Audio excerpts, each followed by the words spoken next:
Yo, better run like it's the Krewe FC, the round table where the real heads be. Talking NFL, the game we adore. From the touchdowns to the legends and so much more. That booking guy, he's got the stats on lock. Dropping knowledge on the field, watching every block. Back and bleeding green, cheering loud and proud. In the sea of cheese, as he's standing out the crowd. I can't hear with the looks and the smarts. Breaking down the plays, and he does it with heart. In the snout, solid like the line. His takes are heavy, his vision's divine. Week by week, we break the game down. From every big play to every new crown. Offense, defense, we cover it all. From the springtime drafts to the winner's last call. It's not just a podcast, it's a fan's lifeline. Connecting every moment from the vines to the side. Hey, good morning, peeps. Welcome to the Krewe NFC Roundtable. This is our Wildcard Weekend edition. And Andy, congratulations, buddy. Well, thank you. It should actually just be me on this show because, you know, your team has now been eliminated. Therefore, you should be eliminated. Well, here, I'll eliminate myself. And why don't you give us a little synopsis of what happened last night? Nah, I'm good. Oh, okay, cool. So what we actually have here with the Bears' victory is actually kind of like a it just happened to be one of those things where it's kind of like bittersweet because you did have a few injuries that actually hit the Bears 31-27 come from behind victory against the Packers. So what you actually had, you had T.J. Edwards, unfortunately, fracturing his fibula, and he'll be done for the rest of the season, the playoffs. That's a shame. He was playing well, you have too. Ozzy Trapillo. It was just kind of one of those freak type of things, really. But you I mean, that's a shame. He was playing really well for you guys, too. You also have Ozzy Trapillo, who's the offensive tackle, who from the play that I remember seeing, he was kind of doing his thing, and the defender actually was able to get under his pads and kind of tip him over.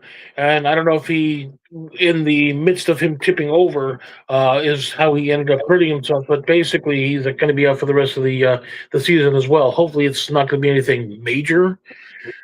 But yeah. So you did have some good news. You know, Kyler Gordon, of course, made it back from his groin injury, as well as Braxton Jones. And so you did have a little bit of rust as far as like some of the Bears defense, because, you know, early on, of course, you had a lot of blown plays and things like that. And that first half was just absolutely abysmal for the Bears. You know, you had defense that were, and you would think that at this point in the season, you know, you're not going to have that many blown, you know, coverages and things like that. Guys were getting a little bit kind of confused. Who gets who, what? Well, especially playing a team a third time. You know, I actually found it very shocking that it was like that in the first half. I mean, when the Bears drove that first drive, and that's been the Bears' problem, is like starting fast. And when you know, when they got, you know, even though they only got 3 on the board, they kind of showed right then and there. It's like, hey, we're ready to play. And so, that got me really nervous right from the get-go. But to see what happened in that first half, I was really shocked with how the Bears played it defensively, because I just would have figured you've already played them twice. You should know what they're doing. You should know their habits and stuff like that. But anyways, go on. That's absolutely how it should have been. They should have been a little bit more apt to get Jordan Love running around in the backfield. You could have had a few guys who were covered who just simply weren't, and that's kind of been the thing with the Bears lately. You pretty much throw it down the middle, and they're going to, you know, because of that soft zone coverage and things like that, you're going to have that nice opening right in the middle that you're going to get chunk yardage and set yourself up for, you know, either a short yardage gain for first down or possibly even a scoring situation. And I think they kind of tighten that up a little bit, which unfortunately means, you know, your ends are going to be kind of open. And with Stevenson, you know, in there, and, you know, with Kyler Gordon, you know, making mistakes, you know, and a few other things, you actually had that opportunity for the Packers to actually move the ball quite a bit, and of course, you know, get an early lead, and eventually we had to, you know, claw back in order to be able to get the crushing victory. Hey, Sidoris is here. All right. Yeah, I was going to say, I missed about the first 2 minutes of the show here. So My computer crashed. I apologize. Real quick, Andy, I didn't understand the Bears' defensive philosophy going into the first half completely.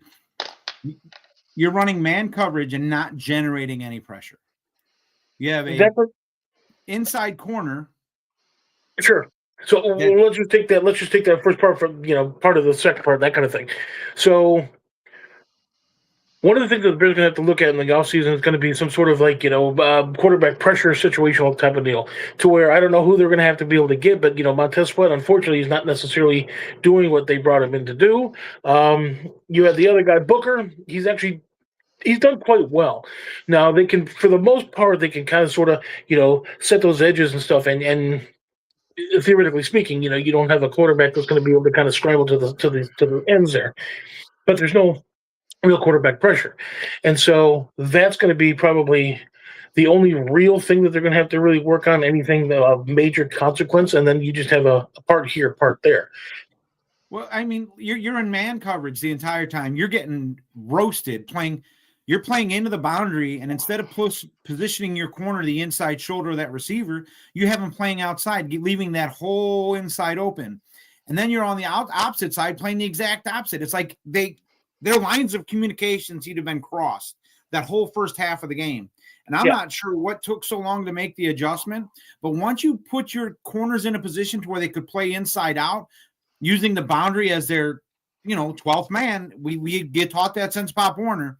Your boundary is your 12th man. You force someone out of the boundary, they can't come back in and touch the ball, right? The last two.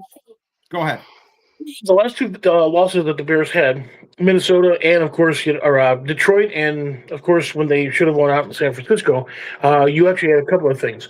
One of the easiest ways for you to be able to actually move the ball, again, is to actually throw it in the middle. And so what the Bears try to do is take that middle out of a play, and so your ends are going to be each of the things. And that's where – so Jalen Johnson, of course, had a fairly okay-ish game for the most part. But then, again, you had Kyler Gordon, who was coming back, and some of the other ones who, for some reason, there was that thing. I was waiting for Ryan Gosling to take his helmet off out there. That's how bad it was. You can call him to the sideline like Remember the Titans. Gordon wasn't in position all game until, what was it, the last play of the game? I think he touched the ball. I mean, he's just not ready. He's not healthy. And putting someone in like that ruins your chemistry. Everyone preaches about chemistry in the offensive line. Chemistry in your defensive backfield is almost, if not just as important as that chemistry in your offensive line. Because I got to know what my inside man's doing, just like he's got to know what I'm doing. If I'm playing leverage, he's got to play the opposite. You've got to communicate. That's got to be something that they got to address before they go in again. They face either San Francisco again or the Philadelphia Eagles. Mm-hmm.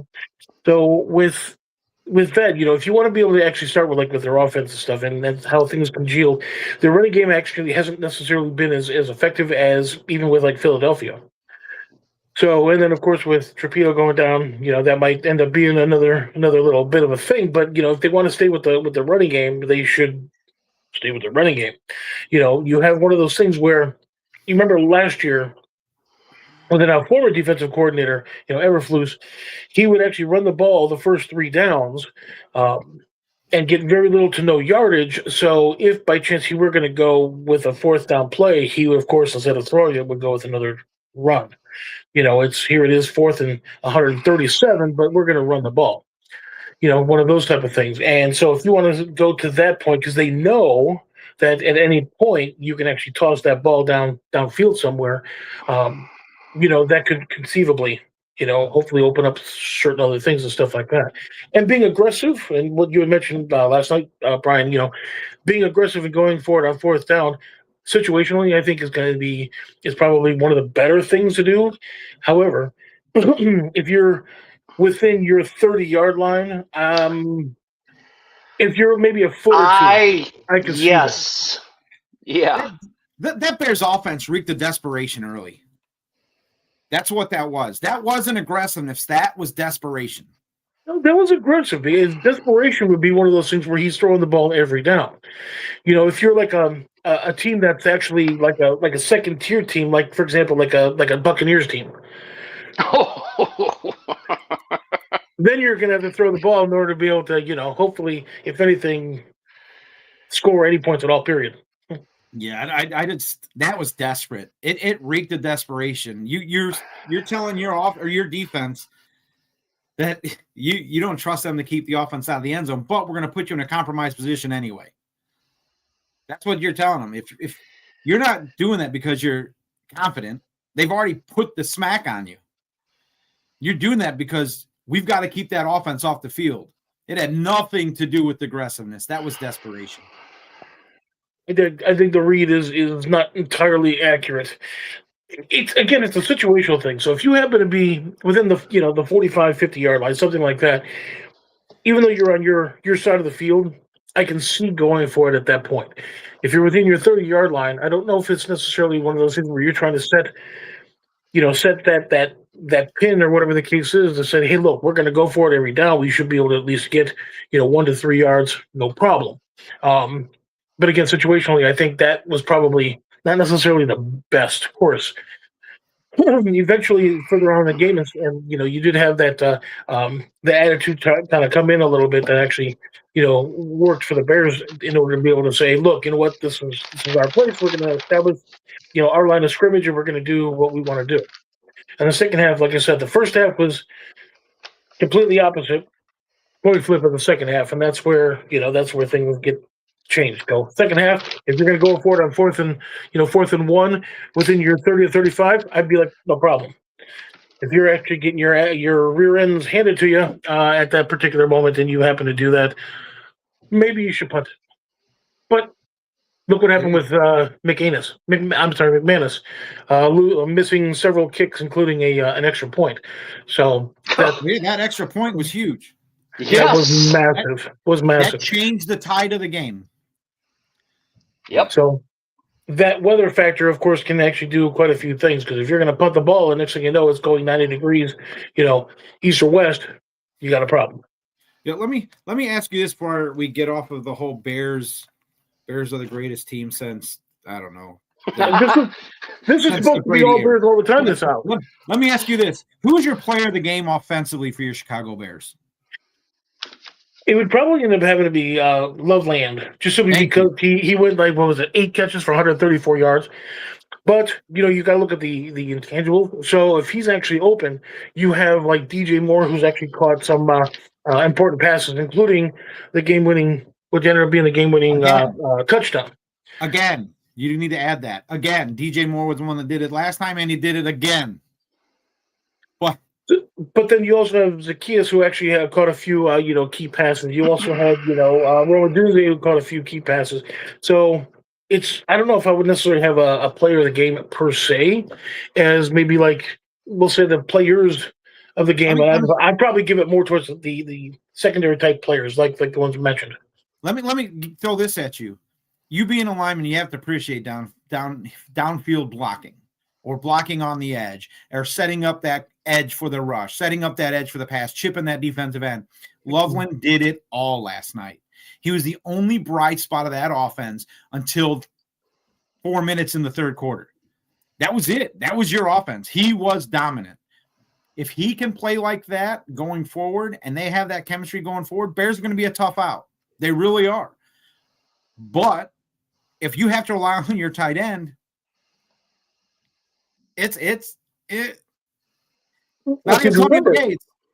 You remember, and we even talked about this, that the Bears' offense is actually predicated a lot on their tight ends. Yeah. So you're going to actually have your tight ends actually going to be your pressure release. You might have a running back out in the backfield that's going to be your pressure release, but then you also have your tight ends, who you're probably your secondary, if not your most important, which is going to open up a little bit more, in your 10 to 15 yard passing range, which is your Duze, which is DJ Moore, which is your those guys and stuff like that are actually opening up the field, which would allow DeAndre Swift and even Monungai to be able to actually get 100+ yards a game each, just like in Philadelphia. What I really appreciated about the Bears offense on that, basically the last drive, really, is how well their receivers and quarterback worked in scramble drill. Nobody stagnated. If If that quarterback was rolling, they're breaking across the field, rolling with the quarterback. They're not stagnating on their side of the field. And that's a team that wants to win. That's a team that's working together. Your offensive lineman, not one hold on that whole fourth, that whole drive, not one. And your quarterback is all over the place. He's scrambling. He's stepping up. He's rolling out. He's stepping back. He's throwing on the run. He's throwing in the air. That's good offense. I mean, it's not fundamentally sound per se, but doing all the things right in that moment, good football. So you remember, of course, one of the things that made even like the old Packers, for example, a little hard for the Bears to beat was the fact that whenever you had their quarterback on the run, whether it be Aaron or whomever the case might be, you always had players that were going above and beyond. Oh, he's scrambling, therefore I have to break off of my route and do whatever I got to do to get open.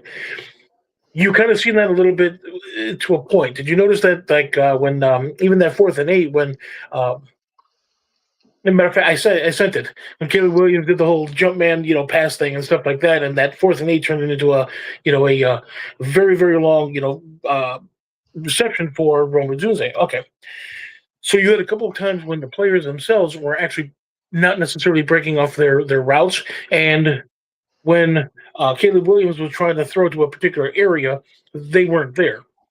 They zigged when he wanted them to zag, that kind of thing.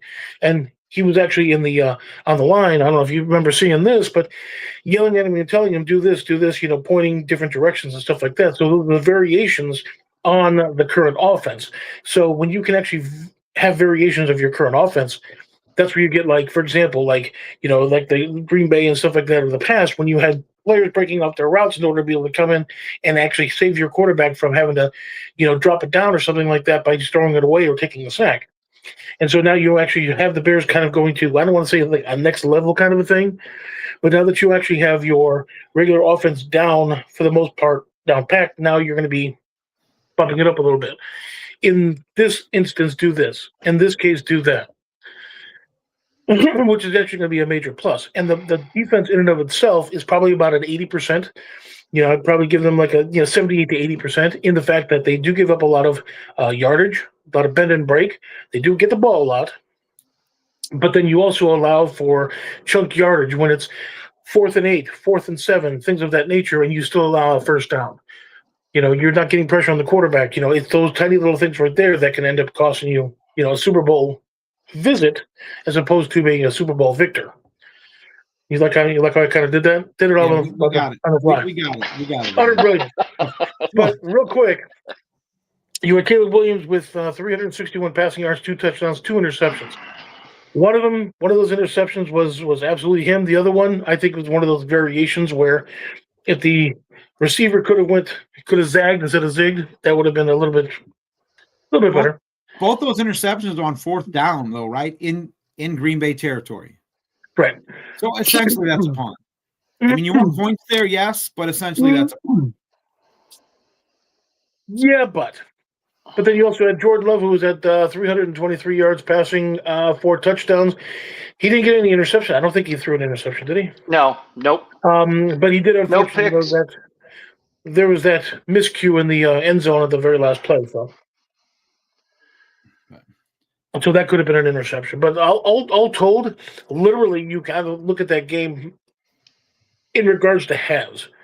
So if you want to go to the first half, you can go next door over here, and you can give you all the good news about the first half. Yeah, it is. It was a tale of two halves for sure. It was like you guys took Todd Bowles the first half and then gave him to Green Bay the second. One more year, baby. One more year. Brian.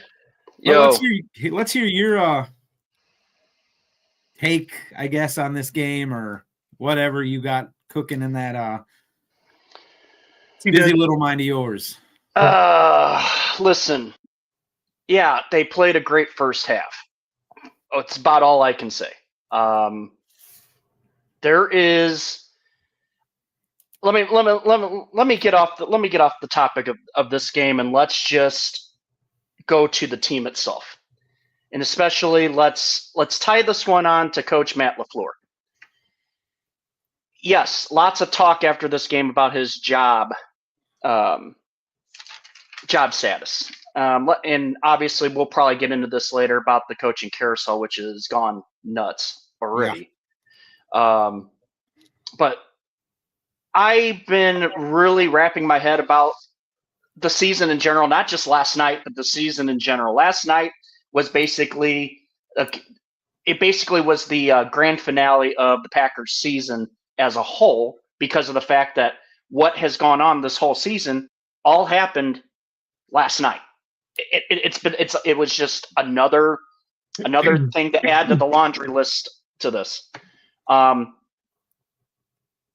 of the 185 minutes and 10 seconds that the Packers and Bears played on the field this year in the 3 games, can anybody tell me how long the Bears had the lead? 7 minutes, 12 seconds. You're pretty damn close. You're pretty damn close. 9 minutes, 38 seconds. And that was last night.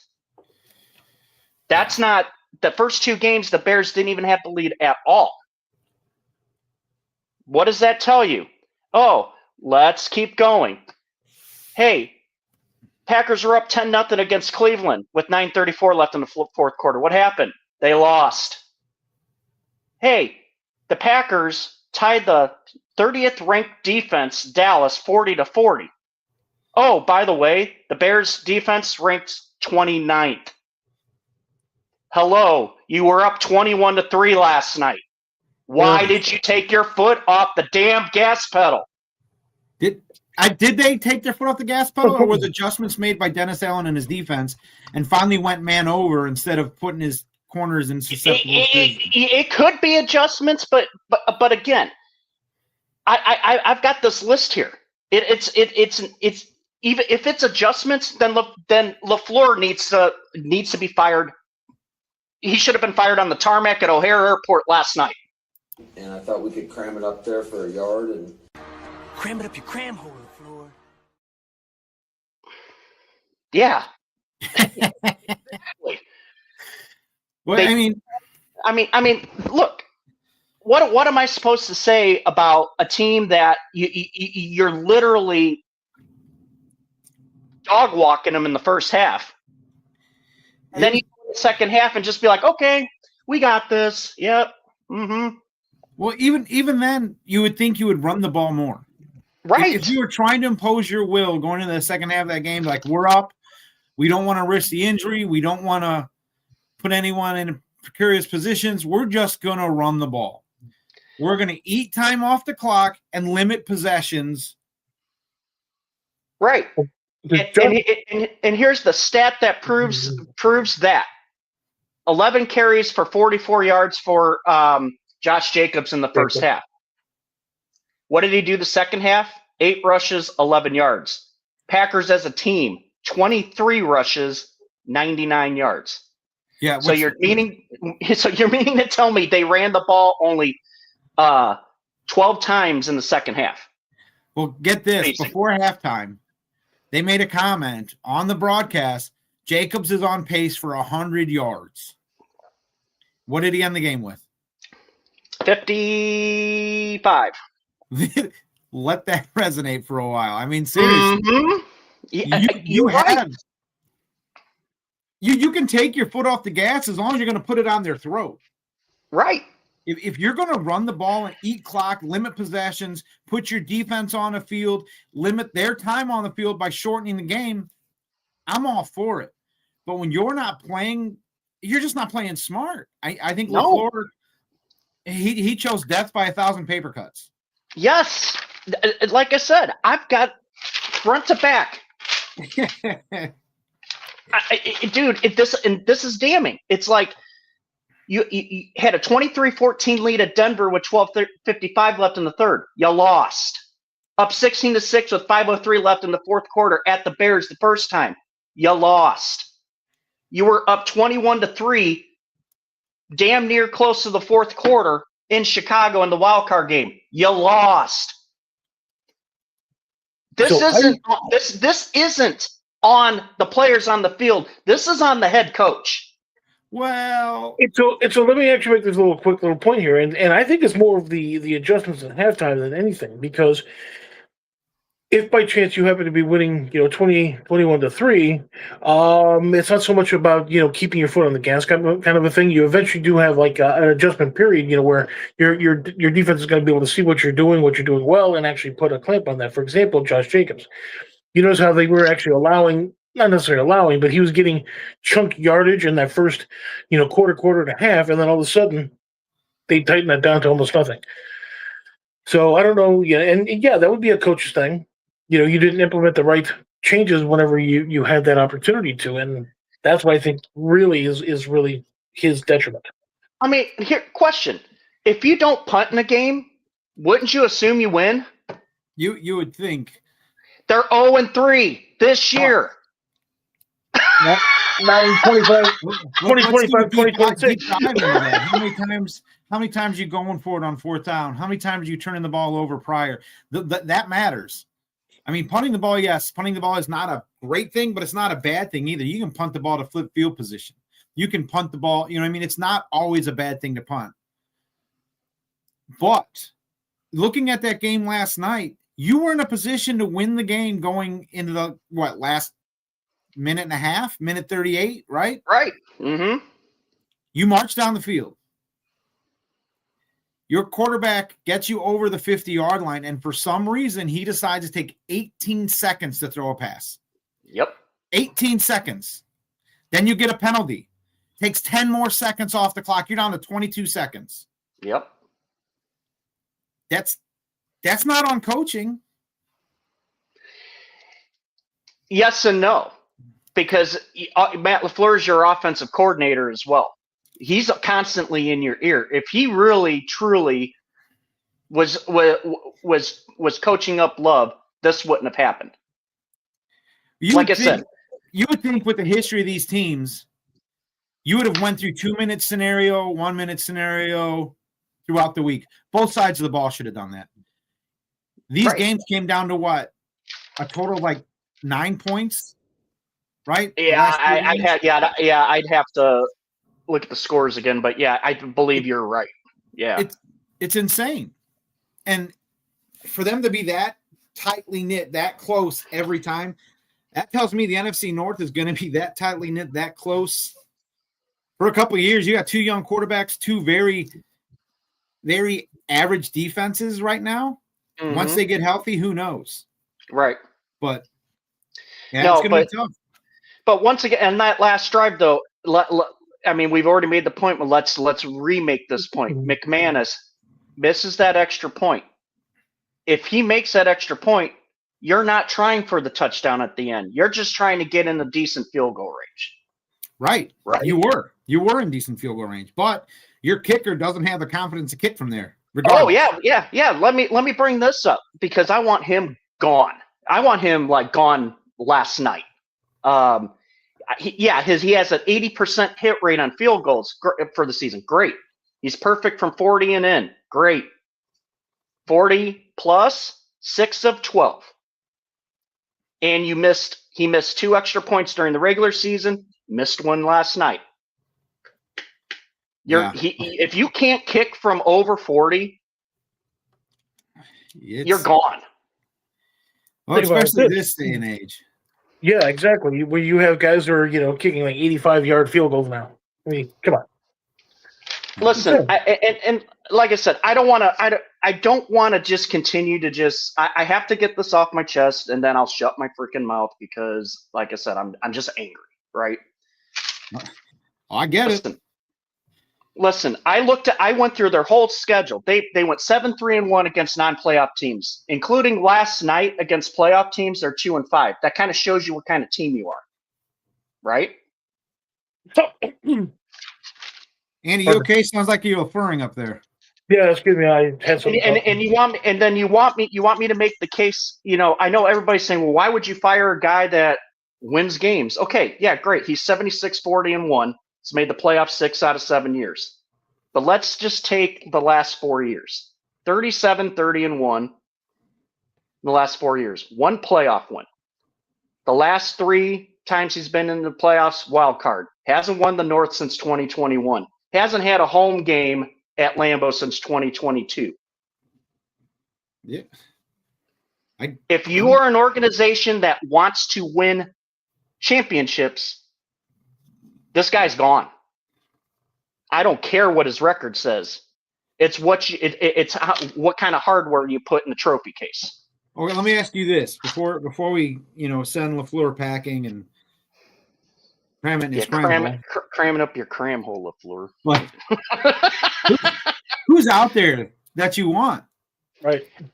But see, that's the $1 million question. As we listen, I bet you this is segueing into what I think we're going to talk about next. Is with all these coaches that have been fired and all the jobs that are open up, I don't know if there's an actual person that can come in without having some sort of flaws. And I mean, I know Mike, you and I were talking about. I wish we were recording it live. To be perfectly honest, it was a great conversation.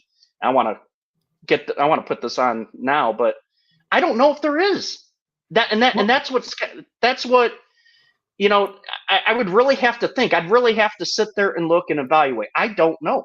McCarthy's available. Wait, no. Well, look. You change gears, right? You leave LaFleur at the tarmac at O'Hare, wherever you want to leave him. So Tomlin becomes available if the Steelers lose this week or tonight, Monday night. Sorry. If Tomlin loses tonight and the Steelers like, okay, we need to win. We're not winning playoff games. You're a great regular season coach. You do have a Super Bowl, blah, blah, blah, blah, blah. We're going to move on. Is Tomlin somebody you want to bring in? I would bring it would almost be like if I wanted to bring in Harbaugh. I mean, those two guys are more of a,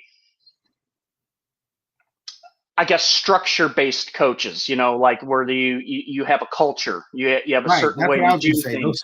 So that's the thing. You also he'd have to bring in the right coordinator for the offense. He'd have to bring in the right coordinator for the defense. And that's what would be the $1 million question is if you get these guys, well, who's going to be the coordinators? Right. And if you don't go an offensive-minded coach, look at the turmoil we're in Tampa.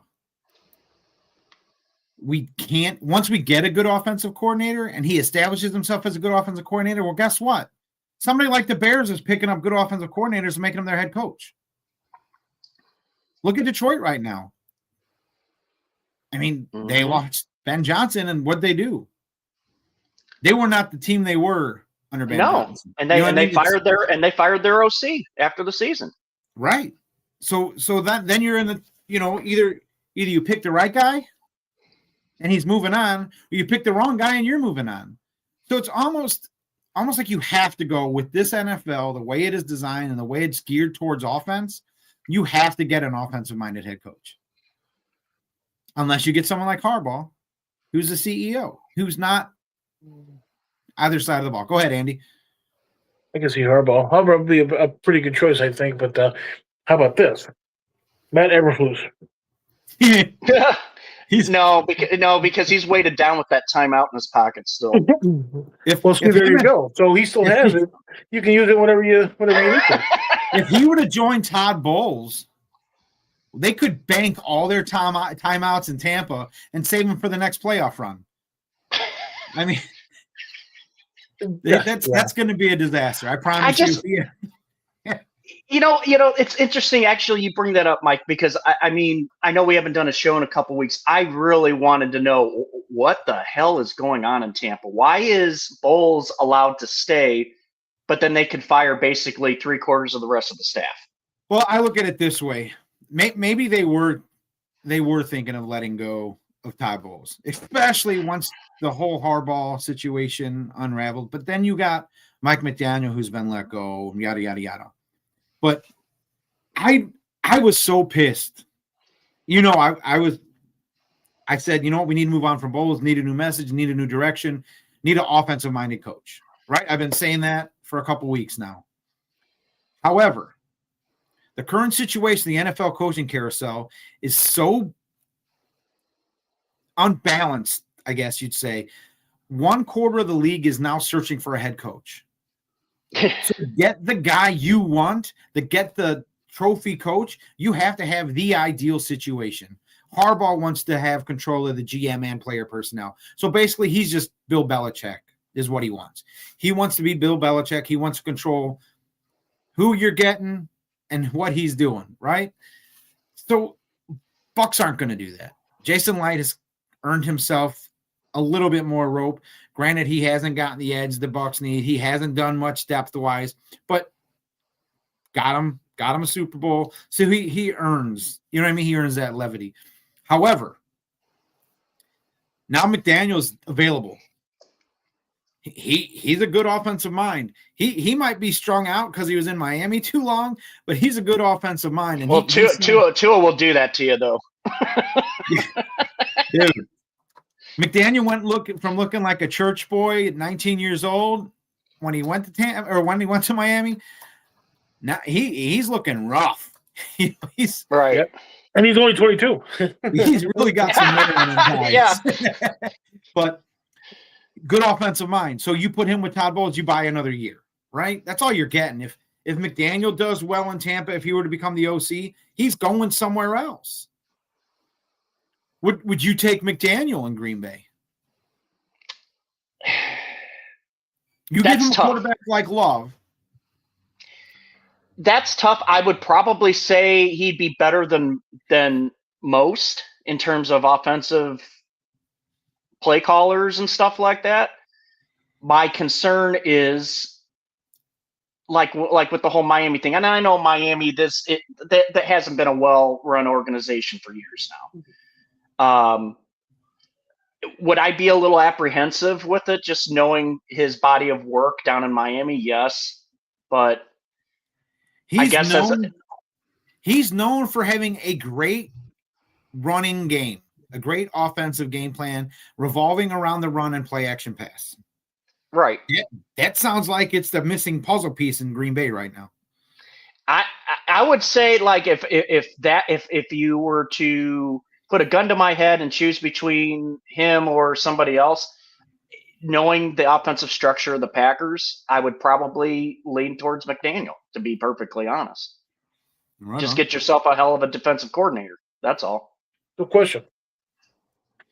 Even though you may or may not take McDaniels as your head coach in Green Bay, would he want to go to Green Bay? For a couple of reasons. Number one, he's used to a different type of snow. The point is, well played, walk off right there. The point is, he's not necessarily built for cold weather. Yeah, but look at what happened in Miami. He went down there as a church boy, came out as a kingpin. He's going to go into Green Bay as an anorexic, come out as an Oompa Loompa. Yeah, look at my. That dude's going to come out looking like Andy Reid. He'd be like, no mas. He'd be stuffed up for days. And Andy doesn't really get to participate in this conversation since his team is great now that he's got Ben Johnson and a quarterback finally after 45 freaking years. But anyway, so yeah, if you're a head coach in the or a head coach candidate in the NFL, what is your ideal location to go to? I mean, you've got Atlanta, Miami, Baltimore. I mean, those are the key. What about Stefanski in Cleveland's out too? I forgot about him. That's New York. Mm-hmm. Those are all places that you could end up. But where are you going?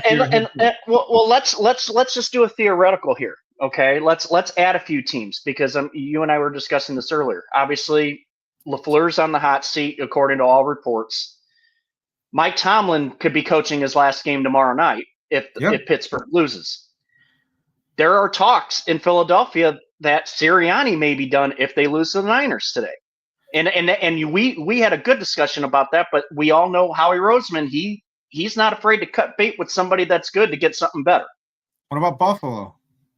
McDermott. I think if Josh Allen doesn't prove it now, I think McDermott's gone.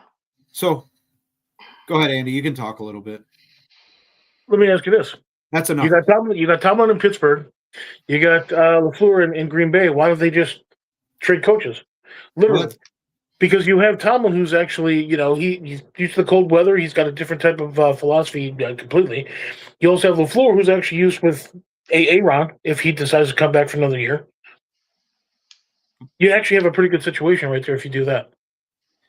Yeah, wouldn't that be crazy though? Like, we don't want to let him go. Let's just trade.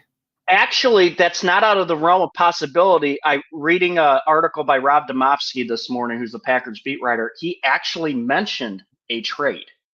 Yeah, to recoup a first-round pick to get LaFleur as a coach. It was like, holy crap. Well, let's look at this scenario. I'm sorry to cut you off, but look at it this way. Who's the guy to go for, right? You got Chucky, who's out there, got a Super Bowl. You have Harbaugh, who's out there, got a Super Bowl. LaFleur goes out there. McDermott goes out there. Stefanski goes out there. There's 5 quality head coaches right there.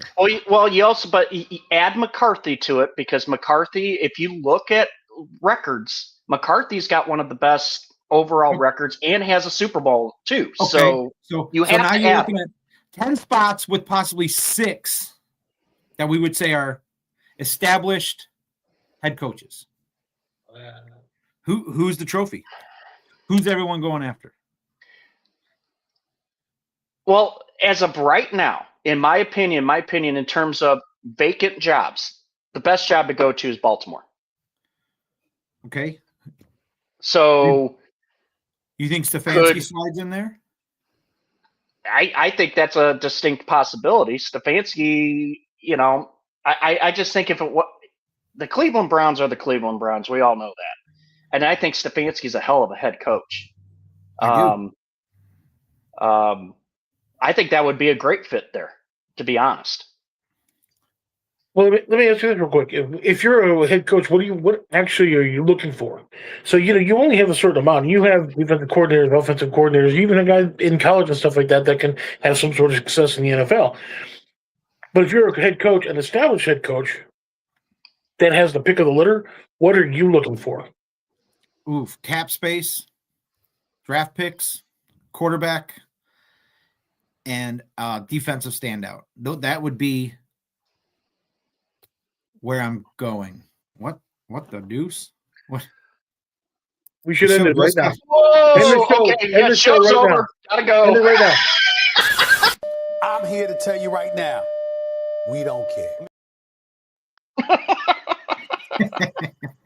What's up, Mike? He froze.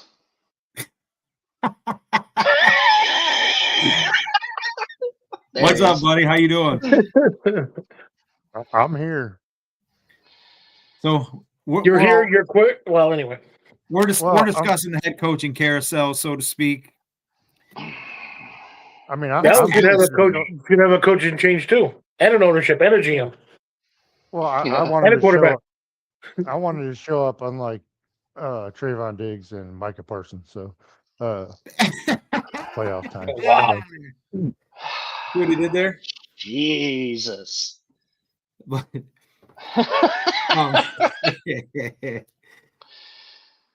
So I got a question for you. If by chance you had a choice of getting rid of one of your players or trading, whatever the case is, would you want to keep Jordan Love or do you want to keep Malik? Oh, it's funny because it's like there was even talk when Love was hurt, when Malik Willis was playing. It's like, wait a minute, this guy has a running aspect to his game, and he looked good. He'll end up in Miami. I still think you keep Jordan Love because you're paying him $55 million, unfortunately. So you could trade him. I mean, you could. I mean, there's no listen. The policy, the GM up in Green Bay has made it known that he will be aggressive, and I mean he proved it with acquiring Micah Parsons, taking on the other head case Trevon Diggs, and he's made it known that he was not going to extend LaFleur before the season, and obviously he's thinking in his head, is LaFleur the right guy? Could there be a hypothetical that says, hey, maybe now I'm going to put my stamp on things. I'm going to fire the head coach. I'm going to fire Gutekunst, and I'm going to trade Jordan Love. And we're going to sign Malik Willis to a two-year deal. Yeah. I can see that happening. Yeah, but I can also see you're going to have to keep Jordan Love because I don't know if it's apropos, but that is a lot of cheddar. Yeah. Who's gonna want to have that on their salary cap? For a player that's like Oakland. a team that's Las a Vegas. quarterback away. Oh. A team that's a quarterback away. I don't know Vegas because is in full rebuild mode. I think you take him. They take him on. They get rid of Crosby. They acquire draft picks. They get capital. That'd be, if the Bears had Crosby, forget about it. But think about trade. What about trading Jordan Love to Pittsburgh? Yeah, but what if LaFleur goes to Pittsburgh? That's true. But anyway, so before we run out of time, I do want to cover just we can glance over this as much as you want. We can talk about it as long as you want, but the Panthers came out yesterday and looked like a team that did belong in the playoffs. They weren't a pushover. They look like a team that is just on the brink of being ready to compete. They are there. They're right there. They're a few pieces away. How does that make you feel, though, as a division team?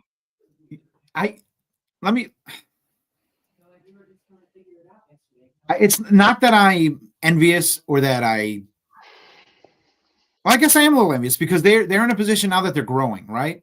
Their window is wide open. Whereas Tampa, it feels like if they keep Bowles, that window just keeps creeping. You got a young quarterback. Not that Baker's really old. Okay, he's not, but he's beat up. He gets beat up more than any quarterback, I think, in a long time because of the way he plays. He's reckless. He's not tall enough to see over the line of scrimmage, so he's got to put himself out of the pocket sometimes just to make the pass. And I'm all for Baker. I love Baker as a quarterback. I'm not saying get rid of him. But in Carolina, you have a young team. They're growing together as where Tampa seems to be on a team that's filtering people out, flowing new people in, and building as we go. Instead of, just shutting it down, let's completely rebuild. So, yeah, I guess I am a little envious of that, but I don't think they're that far ahead of Tampa in any way. I don't think they're that far ahead of anybody in that division.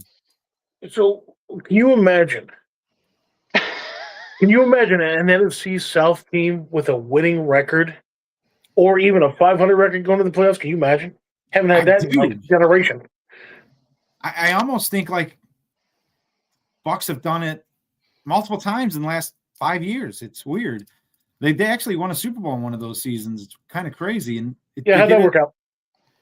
Did it at their home field. And then the following year, they had the best record in the league. And then after that, Todd Bowles was like, "Oh, I suck." So, but anyway, that's what we're at. How'd that end up for you? Now we're talking about it now where they went 3-75. You can't get more than 15 points on a game. You can't stop. You can't freaking stop a goal. Again, and that's the issue we were talking about earlier. When you have a defensive head coach, your offensive philosophy, your offensive game plan, your offensive identity is always in flux. Tampa needs to go offensive. That's in my opinion. I think by next year the Saints take over. The Bucks take over. Man. The Saints are out. I do. I don't think you guys done with stupidity here. This is nonsense. Get the crap out of here. What are you talking about? Who's this guy? He comes in at the last 15 minutes so he can take over. Seriously.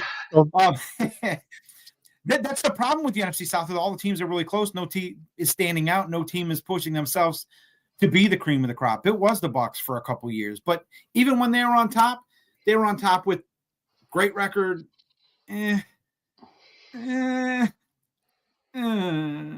It just got worse and worse. But anyway, back to Carolina. Yes, that's a team that's ready. That's a team that's on the brink. I don't think they're going to, come in next year and take the world over, but you can't tell me that they didn't belong there. You can't tell me that they didn't put up a fight against the Rams 34-31. It was a mediocre at best anyway. Yeah. That was a heck of a game. It really was. Ben Cornett's kicking us back to Fire Bowls talk. But and he's not wrong. I mean, it's not everyone that's out of their opinion. Eberflus is there for you. But with his timeout. But anyway, If you bring in Matt Eberflus, your offense would be mediocre. However, your quarterback could be the Kyle Trask. oh, rumors are Bucks might be interested in getting Jameis Winston back next season as the backup to Baker, which I would not be opposed to. But before we go any further, let's talk about this Eagles-Niners game. Yes. Andy, who would you rather face? They're both relatively going to be relatively easy victories. So if you think about it like this, the Bears were actually able to control the line of scrimmage in Philadelphia because they just had that thing. San Francisco literally probably could have, should have, and would have lost that game if it wasn't for, oh my goodness.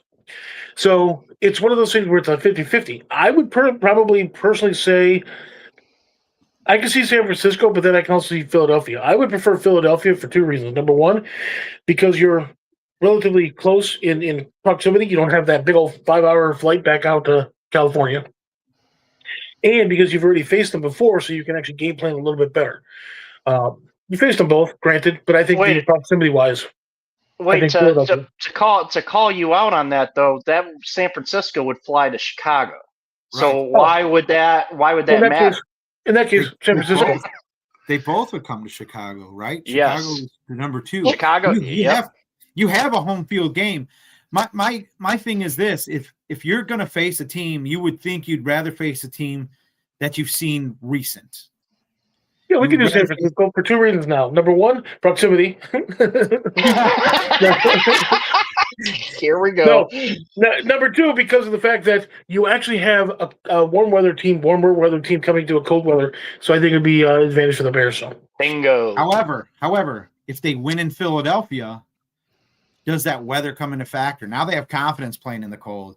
Now they're adjusted to it. I don't think they fly back to San Francisco if they win. I think they stay cold area, find a place to practice outside so they can stay acclimated to the temperatures.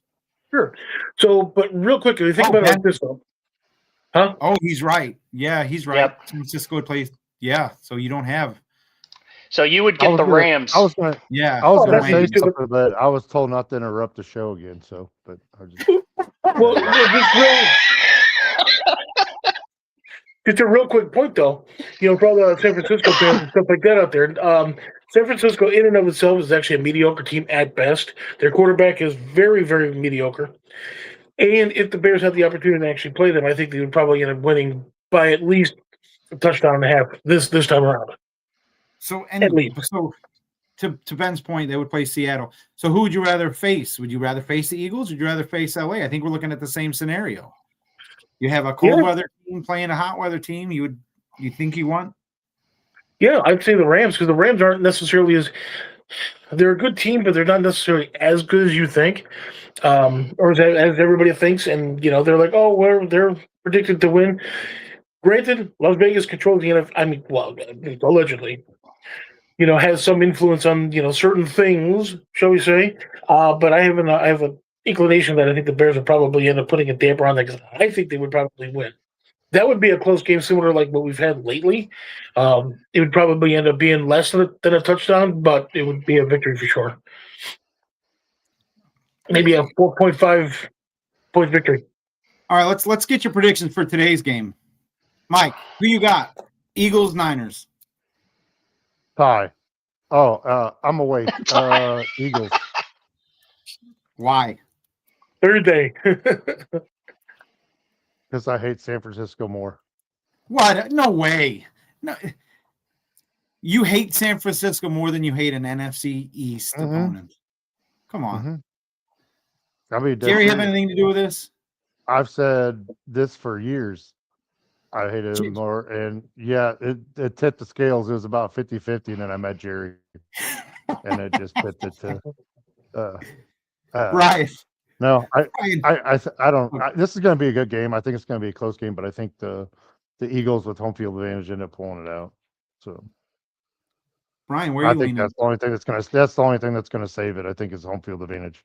So, I agree. I agree totally with you, Stout. I just think home field. You've got a team that's was battle tested last year when they won the Super Bowl. I don't think we've seen the best of the Eagles, and obviously with the Niners' defensive struggles, I just don't see the Niners coming in there and being world beaters. So, I don't see Philly lighting it up on offense, but it's just one, I think it's home field, and then two, the cold weather. Those are the two reasons, basically. I think Philly ends up winning. Eye candy Andy.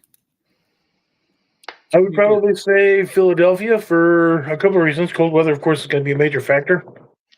But because everybody is suckling on the 49er teat, that's one of the reasons why I don't particularly care for him. Because McCaffrey is he's not that. Purdy, he ain't that. He really isn't. Well, I'm actually leaning San Francisco here. And not just to be a contrarian like I normally am, but if you have a team that can keep the Eagles having to have their quarterback play quarterback, you can beat them. Jalen Hurts he's a good quarterback, yes, but when he's forced to play quarterback and they're not able to run the ball well and they're not milking that clock and they're not controlling the pace of the game, they're a team that is very beatable. I think the Niners will hey, there you go, Ben. Niners need a solid pass rush. Here, let's put that up on the screen here. Niners need a solid pass rush to force Hurts to scramble, to force him to make decisions, to force him to be a mobile quarterback. He's good on the ground, but again, you take the quarterback aspect and put it on him to be a quarterback. I think you control that game. I think you control the game if you go up early. If I'm San Francisco, most teams would defer the opening kickoff. If they have a chance, I'm taking the ball and I'm making a statement. And then you control the pace of the game from there, make them play from behind. I think you really can win that game in Philadelphia. Okay, if you say so, Mike. I'm just saying. Are you done talking nonsense? Anyway, so we got 3 minutes left. I think we have a gambling edge here, so I'm gonna kick it to Brian.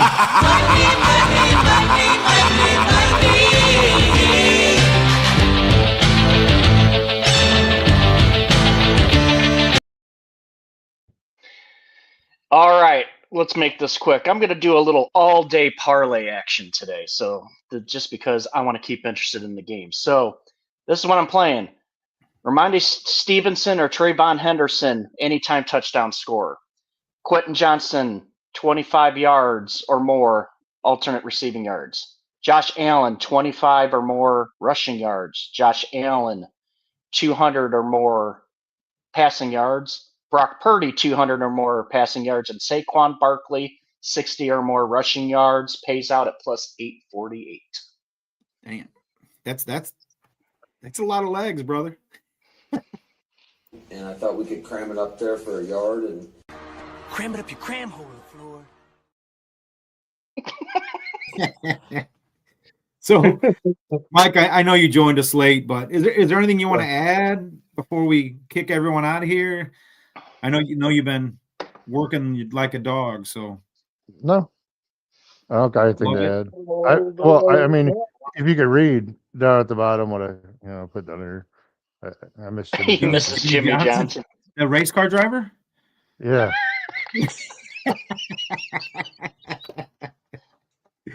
Yeah. Gentlemen, we got about a minute and 20 seconds left. You guys have any closing thoughts? I can never say it. Never will be able to. Don't know why. I got at least two different theories on why you can't say it. Oh, jeez. CT is one. I think we all have a touch of that. Anyway, Ryan. Yeah. Good luck, Andy. Yeah, you're the only one left. As it should be. You guys should. Here, Ben's here. I want to show this last one here. Just popped up.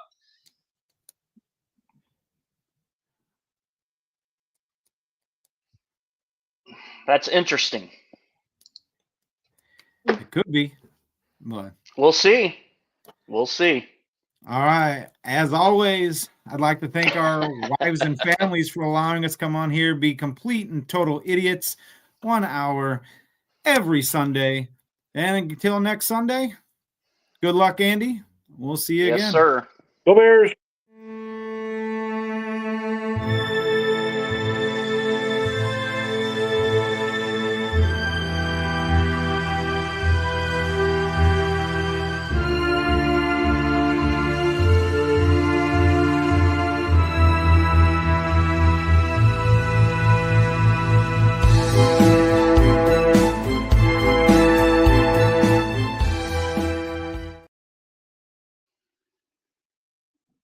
Yeah, this is what I think. And I thought we could cram it up there for a yard and Cram it up your cram hole.